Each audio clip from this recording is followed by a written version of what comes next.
So last night I was watching the news and they were talking about a drug bust here in Birmingham where they found a whole lot of fake pot, also known as synthetic pot, which was I thought was pretty interesting because I didn't know that fake weed existed.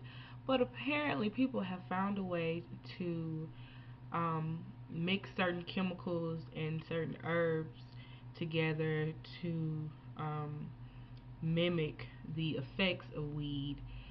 And since that combination of those chemicals generally aren't illegal immediately, then they kind of get away with it or get around the law, and they have legal weed.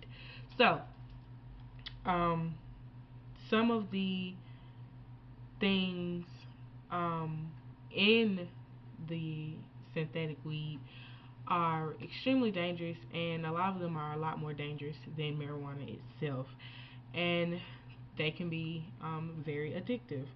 Some of the effects include severe agitation, anxiety, fast racing heartbeat, high blood pressure, hallucinations, muscle spasms, seizures, and sometimes suicidal thoughts or actions. And though some of them can mimic the effects of weed, a lot of times their effects, long-term effects, end up being a whole lot worse than weed.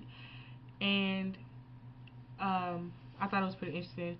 The type that they were talking about on TV last night came in these packages that looked like it really looked like candy. Like it had Scooby Doo on the outside and it was nicknamed Scooby Snacks.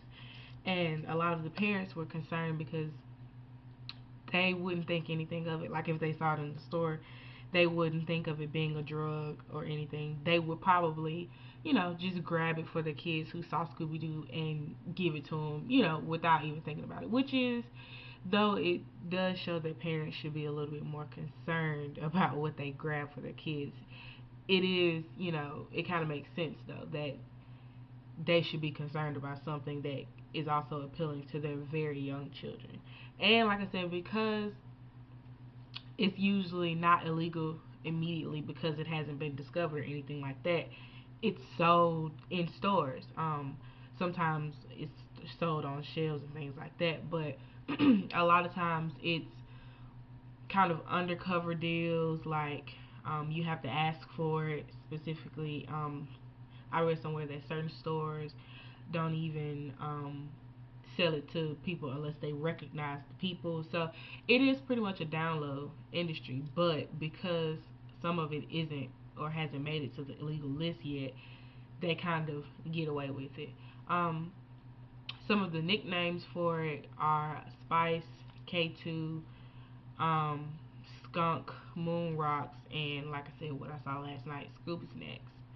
And it's oftentimes advertised as some natural herb um, that's safe, and it's picking up a lot because they said that some of the chemicals in it are hard to detect in drug tests, which is something a lot of people like to hear because they want to be able to use their drugs recreationally and not get in trouble for it. So yeah, it is pretty dangerous. I think it's so crazy how people are going out of their way just for short term effects like being high and all of that. But I think it is kind of a sign that maybe we need to just go ahead and legalize marijuana because obviously if they can't get marijuana they're going to do whatever they can to get that effect, and obviously some of those effects are a lot more severe and dangerous than those of marijuana. So I guess we're pretty much in a position where we need to pick our poison, and I think eventually they're just going to give up and give in, and marijuana is going to be legal everywhere, which would just, I think it would, in the end, it would save all of us a lot of time and energy. So